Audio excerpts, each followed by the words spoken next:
যেই টিচারের ক্লাস দেখে এক সময় হচ্ছে অনেক বেশি হেল্পফুল হয়েছি অ্যান্ড সেই টিচারের সাথে এখন কাজ করতে পারতেছি। ওই ফেলিওরের মধ্যেই ছিলাম। ঢাকা ইউনিভার্সিটি আইবিএতে ফেল করলাম, বিউপি এফবিএসও ফেল করলাম। সায়েন্স থেকে যখন চেঞ্জ করে হিউম্যানিটিজ বা বিজনেসে একটা মানুষ সুইচ করে, সবচেয়ে বড় যে ক্রাইসিসটা থাকে সেটা হচ্ছে প্রপার গাইডলাইন না থাকা।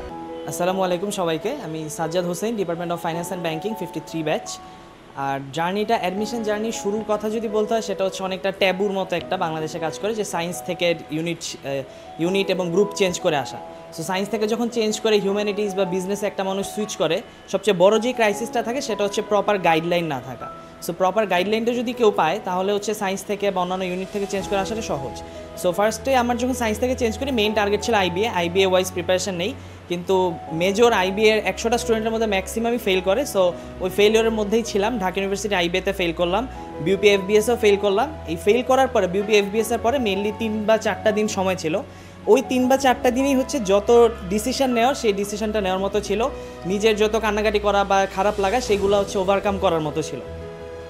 সো সেই 3-4 দিন থেকে শুরু হয়। তখনই হচ্ছে ঘাটাঘাটি করতে করতে আই এডুকেশনের নাম দেখা। অ্যান্ড আই এডুকেশনে হচ্ছে প্রথমত আমি যেহেতু আইবিএ প্রিপারেশন নিয়েছি, সো ইংলিশ আর ম্যাথ নিয়ে আমার মোটামুটি কাভারেজ ছিল। কিন্তু মেইন যে প্রবলেমটা ছিল, জাহাঙ্গীরনগর কিংবা আমি যদি রাজশাহী, চট্টগ্রামের কথা চিন্তা করি, মেইন প্রবলেম ছিল জিকে অ্যান্ড বাংলাতে। যেহেতু আইবিএ স্টুডেন্টরা বা যারা আইবিএ প্রিপারেশন নেয়, বাংলা এবং জিকেতে ওরা ওইভাবে দক্ষ থাকে না। সো বাংলা এবং জিকের দিক থেকে আই এডুকেশন অনেক বেশি হেল্পফুল ছিল।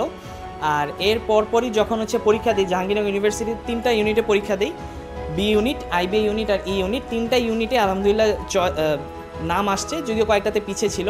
সো ফাইনালি ই ইউনিটে আমার মেরিট ছিল নন বিজনেস থেকে 13।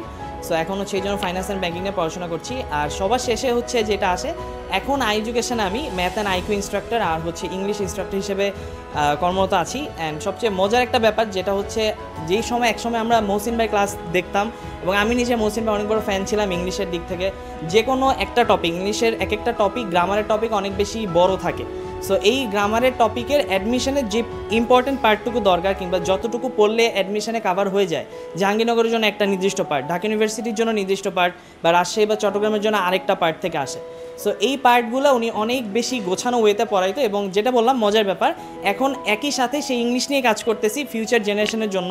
ওনার আন্ডারে, ওনার ইনভিজিলেন্সেই হচ্ছে ইংলিশের যেই ধরনের কাজগুলো আছে বা ইংলিশে ক্লাস নেওয়া, সো এই কাজগুলো করতেছি। সো এই দিক থেকে নিজেকে অনেক বেশি লাকি মনে হয় এখন, যে যেই টিচারের ক্লাস দেখে এক সময় হচ্ছে অনেক বেশি হেল্পফুল হয়েছি অ্যান্ড সেই টিচারের সাথে এখন কাজ করতে পারতেছি। পাশাপাশি হচ্ছে আমার যে শখের জায়গাটা ম্যাথ অ্যান্ড আইকিউ, সেখানে হচ্ছে কাজ করতে পারতেছি।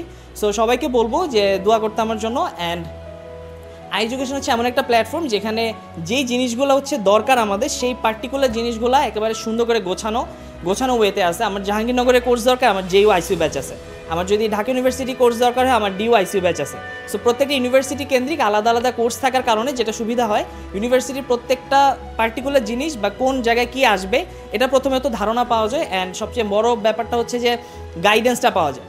যে জাহাঙ্গীরনগরের জন্য আমাদের ডেডিকেটেড জাহাঙ্গীরনগরের টিচার প্যানেল আছে, ঢাকা ইউনিভার্সিটির জন্য ঢাকা ইউনিভার্সিটির টিচার প্যানেল আছে। সো এই দিক থেকে আই এডুকেশন আমি বলবো অন্যান্য প্ল্যাটফর্মের দিকে অনেক বেশি আগায় আছে এবং অনেক বেশি সেরা।